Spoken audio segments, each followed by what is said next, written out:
Assalamualaikum warahmatullahi wabarakatuh.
إن الحمد لله نحمده ونستعينه ونستغفره ونعوذ بالله من شرور أنفسنا ومن سيئات أعمالنا من يهد الله فلا مضل له ومن يضلل فلا هادي له أشهد أن لا إله إلا الله وحده لا شريك له وأشهد أن محمدا عبده ورسوله الذي لا نبي ولا رسول بعده. أما بعد، فقال الله تعالى في القرآن الكريم بعد أعوذ بالله من الشيطان الرجيم بسم الله الرحمن الرحيم يا أيها الذين آمنوا اتقوا الله حق تقاته ولا تموتن إلا وأنتم مسلمون. الآية صدق الله العظيم. Ibadullah, hamba-hamba Allah senantiasa mengharapkan ridha dan ampunan Allah. Paling utama kita sampaikan rasa syukur kita kepada Allah atas seluruh rangkaian nikmat yang Allah hadirkan dalam kehidupan kita. Baik nikmat yang sifatnya lahiriah maupun nikmat batiniah. Bagaimana kita bersyukur kepada Allah atas nikmat sehat, maka bersyukurlah kepada Allah saat hidayah itu masih menyapa kita. Saat Allah masih memberikan izin kepada kita untuk menunaikan, melaksanakan kewajiban-kewajiban yang Allah perintahkan kepada kita selama kita hidup ini.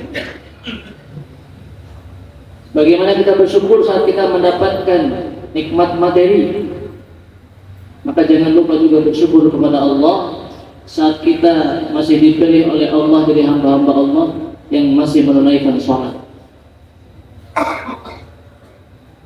Yang kedua, salawat dan salam tentunya semoga tetap tercurah limpah kepada junjungan alam Nabi besar Nabi Muhammad sallallahu alaihi wasallam, pada keluarganya, para sahabat, dan juga insyaallah sampai kepada umat yang enggak akan datang. Ibadur Rahman, hamba-hamba Allah, sebelum kami menyampaikan tema khutbahnya pada siang hari ini, kami berwasiat dengan wasiat takwa sebagaimana Allah sampaikan dalam Al-Quran, wa tazawwadu fa inna khairaz zadi taqwa. Berbekalah kalian karena sungguhnya bekal terbaik menghadap kepada Allah adalah bekal takwa.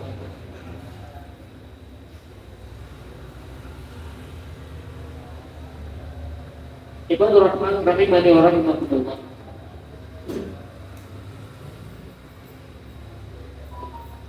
Dalam kesempatan khutbah Jumat siang hari ini, kami akan berwasiat dengan tema khutbahnya yang berjudul mengaplikasikan rukun iman. Ibadur Rahman rahimani wa rahimakumullah. Sebagai seorang mukmin, tentunya pengetahuan kita tentang rukun iman itu sudah di luar kepala. Kita mengetahui rukun iman yang 6, bahkan sejak kecil dihafalkan. Tapi sayang, seribu sayang, banyak orang yang menganggap rukun iman yang dihafal itu sebagai bentuk hafalan saja, tanpa pemaknaan. Padahal sejatinya sebagai seorang mukmin, 6 rukun ini menjadi fondasi dalam kehidupannya. Bukan sekadar disebutkan bahwa jumlah rukun iman ada 6, bahwa jumlah rukun Islam ada 5. Tidak. Tapi bagi seorang mukmin, sesungguhnya kita harus betul-betul paham kenapa 6 hal itu menjadi rukun dalam agama. Sehingga betul-betul kalau seseorang memahami 6 rukun iman ini dan dijadikan, diaplikasikan dalam kehidupan sehari-harinya, maka dia akan memiliki kekuatan. Tidak seperti hari ini. Banyak kaum mukminin yang ternyata masalah rapuh kehidupannya.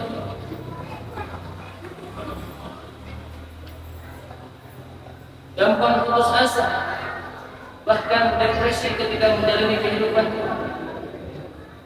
Maka sesungguhnya pengetahuan kita tentang rukun iman jangan-jangan hanya sebatas hafalan tanpa pemahaman.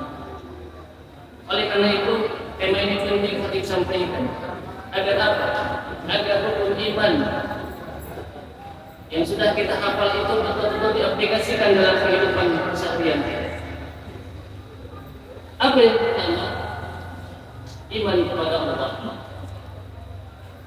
Kalau seseorang betul-betul tahu manfaatnya, Jika dia memegang iman yang pertama ini, dia akan punya efek semangat dalam beramal. Dia akan ikhlas dalam melakukan kebaikan-kebaikan, dan dia akan menjadikan Allah satu-satunya tempat dia berada.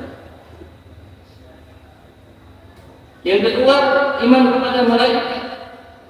Maka akan punya peluang dia merasa diawasi dalam kehidupan. Bukan dari kata-kata dalam Al-Quran, kiri dan kanan kita ada malaikat yang mencatat dan apa yang kita katakan dan apa yang kita lakukan. Maka tidak ada istilahnya yang kita pertama melihat orang lain lalu amal kita sia-sia. Jadi iman kepada Rasul, jika dia aplikasikan dalam kehidupan kita, akan menjadi hal yang paling baik. Kenapa? Iman Rasulullah sebagai suri dan dia, baik dalam gaya bicaranya, baik dalam rumah tangganya, maupun dalam bermuamalah. Iman kepada Rasul sebagai rukun iman yang ketiga. Lalu kemudian iman kepada kitab Allah, menjadikan seseorang punya pedoman dalam kehidupannya. Berikutnya yang kelima, iman kepada hari kiamat. Maka seorang mukmin akan yakin dia akan dibalas oleh Allah Subhanahu wa taala.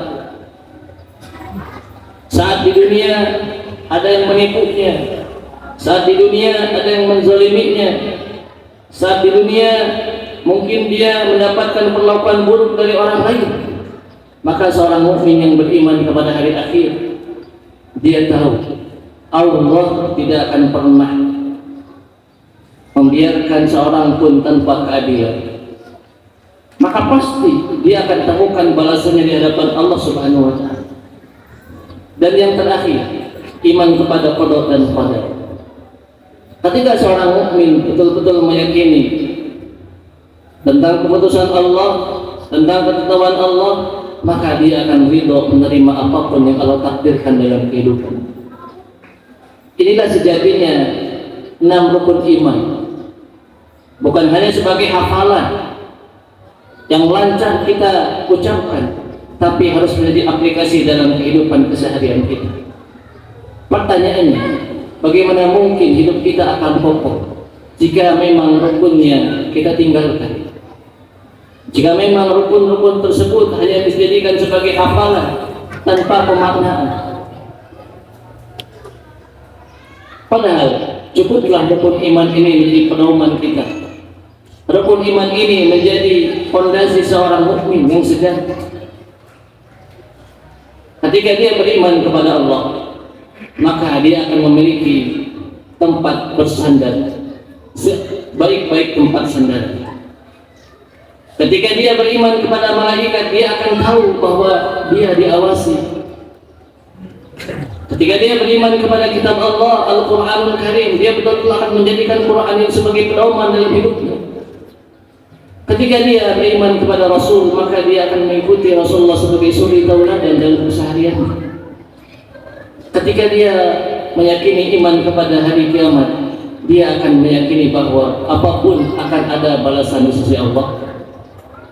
Dan yang terakhir, ketika dia beriman kepada qada dan qadar, maka dia yakin Allah memutuskan ketentuan, Allah memutuskan sesuatu pasti atas dasar ilmu dan hikmah yang luar biasa.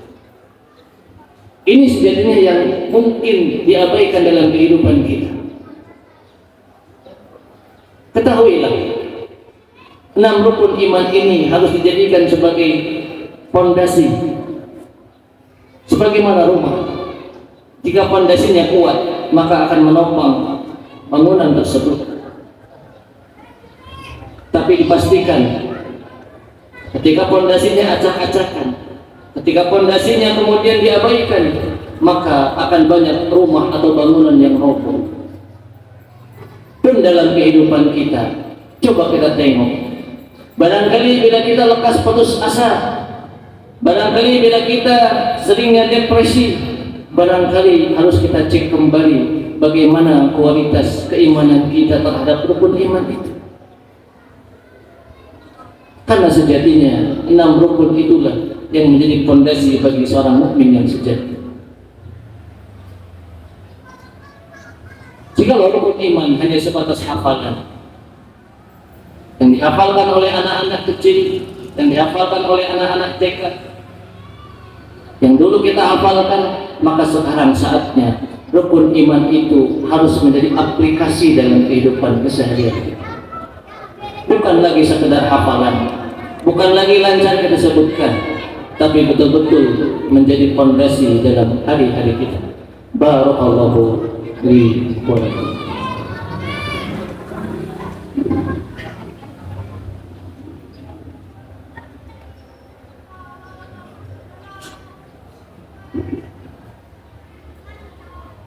Alhamdulillahi Rabbil Alamin, wa bihi nasta'inu ala umuri dunya wad din. Allahumma salli wa sallim wa barik ala Rasulil Karim wa ala alihi wa sahbihi ajma'in. Ibadullah rahimani wa rahimakumullah. Di khutbah yang pertama, Khatib mengingatkan bahwa jangan sampai kemudian rukun iman yang diajarkan itu hanya sebatas hafalan tanpa pemaknaan, tapi harus betul-betul kita meyakininya, bahkan kita aplikasikan dalam kehidupan keseharian kita. Lalu nanti ditambah dengan rukun Islam. Inilah sejatinya yang kemudian kita amalkan, karena segala sesuatu pasti ada pengaruhnya.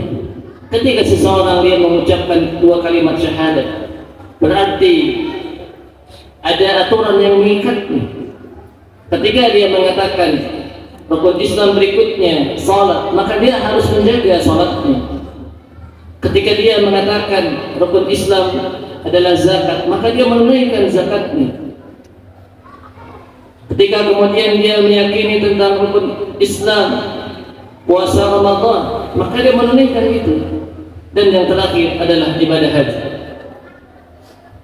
Sayang, seribu sayang, pengetahuan tentang rukun iman dan rukun Islam sebagian kaum mukminin hanya sebatas hafalan tanpa diaplikasikan dalam kehidupan keseharian. Sekali lagi, Rasulullah memberikan kepada kita pengetahuan hal ini bukan hanya sekedar hafalan, tapi pastikan dalam kehidupan kita aplikasikan. Siapapun yang beriman kepada Allah, maka akan tenang dalam hidupnya. Siapapun yang beriman kepada para malaikatnya Allah, maka dia akan merasa diawasi dalam kehidupannya. Siapapun yang beriman kepada kitabnya Allah, maka dia akan punya pedoman dalam kehidupannya. Tidak akan kebingungan dalam kehidupannya kenapa Allah sudah memberikannya pedoman hidup. Siapapun yang beriman kepada Rasulnya, maka dia akan mengikuti jejak langkah baginda Nabi Muhammad SAW dalam kesehariannya. Siapapun yang beriman kepada hari kiamat, dia akan hati-hati dalam hidup. Kenapa? Karena dia tahu apa yang dilakukan akan ada pertanggungjawabannya. Dan yang terakhir, ketika dia beriman kepada qada dan qadar, dia tahu apapun yang Allah takdirkan dalam hidupnya adalah keputusan Allah yang paling baik. Mudah-mudahan apa yang Khatib sampaikan bisa menjadi ilmu yang bermanfaat, dan semoga kita semuanya insya Allah diberikan kemudahan oleh Allah Subhanahu wa Ta'ala untuk terus mempelajari rukun iman dan rukun Islam dan mengaplikasikan dalam keseharian kita, sehingga insya Allah saat kita pulang kepada Allah Subhanahu wa Ta'ala dengan membawa bekal yang terbaik, bekal yang kita aplikasikan dalam rangkaian rukun iman dan rukun Islam. Dan semoga Allah Subhanahu wa Ta'ala memberikan kepada kita kesempatan untuk terus nantiasa mengaplikasikannya dalam keseharian kita sampai kita diwafatkan dalam keadaan husnul khatimah. Bismillahirrahmanirrahim. Hamdan na'imin, hamdan syakirin, hamdan yuwafi ni'amahu yukafi'u mazidah. Ya Rabbana lakal hamdu hamdan katsiran tayyiban mubarakan fihi. Allahumma ya Allah ya Rabbana zalamna anfusana wa illam taghfir lana wa tarhamna lanakunanna minal khasirin. Rabbana la tuzigh qulubana ba'da idh hadaytana wa hab lana min ladunka rahmah innaka antal wahhab. Rabbana ya muqallibal qulub tsabbit qulubana ala dinik wa ala ta'atik. Allahumma ya Allah اللهم يا الله هب لنا من أزواجنا وذرياتنا قرة أعين واجعلنا للمتقين إماما ربنا آتنا من لدنك رحمة وهيئ لنا من أمرنا رشدا ربنا آتنا في الدنيا حسنة وفي الآخرة حسنة وقنا عذاب النار وقنا عذاب النار وقنا عذاب النار آمين يا الله يا رب العالمين. أقول قولي هذا وأستغفر لي ولكم ولهم منكم والسلام عليكم ورحمة الله وبركاته.